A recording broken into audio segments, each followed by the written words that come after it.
Marlene, and I'm here at Philly Comic-Con with Jamal Peppers, who's a Sonic artist. So which title is it that you do for Sonic?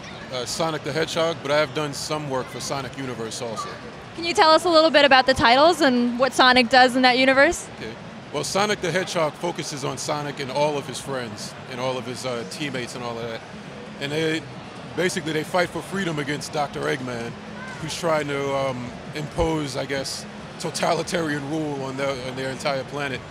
And so Sonic and his friends fight against that and try to stop him. There have been other enemies too, like the Iron Queen. When Dr. Eggman was out of commission, she tried to take over the world too, and Sonic stopped her. Sonic Universe, the second Sonic book that Archie publishes, focuses on some of the other characters, not just Sonic the Hedgehog. And so there'll be 4-issue story arcs about some of the other characters like Knuckles, and the most recent storyline was about Silver the Hedgehog, who was, I think, first appeared in the Sonic the Hedgehog game from 2006. So I remember, I mostly do Sonic the Hedgehog. Do you play the games growing up? Is that why you got into Sonic? When I was younger, I was mostly into Mario. Really? Yeah, I did play Sonic some, but that was only when I went to my friend's house. I played Sonic. I didn't really start playing Sonic until Sega started releasing them on Nintendo systems. Then I started playing Sonic. So the first one that I guess was Sonic Adventure. Classic, one of my favorites, yeah. So who's your favorite character? Is it Sonic or? Yeah, it's Sonic.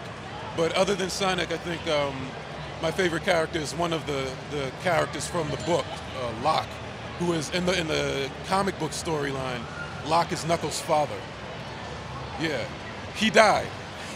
But I really like Knuckles, that's sad. Yeah, Knuckles is still around, but his father isn't. His father isn't. Right. And I like Silver the Hedgehog. Silver's a newer character. Yeah, I heard something about like a Sonic kind of reboot in the comics this summer. Yeah, that's the Sonic Genesis storyline.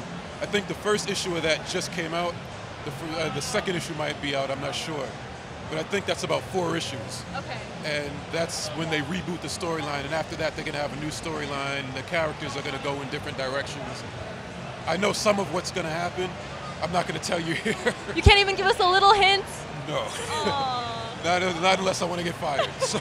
But that's a good place to start for people who are looking to start reading the comics. Yeah, that's what I've been telling people who've come by the table, that a good place to start if you haven't read the books in a while is with this Genesis storyline.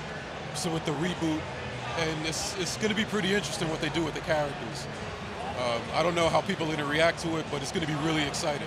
I think a lot of people are going to like it, though. I think so, too. I think it's good to see the franchise kind of refreshed. Yeah, I'm doing one of the issues after Genesis, because I think Genesis ends with, I think, 229. Okay. Ben Bates, one of the other Sonic artists, is doing 230 and 231, and I'm going to be doing 232. And then after that, I'm doing 4 issues of Sonic Universe. Perfect. But those might not be out for a while.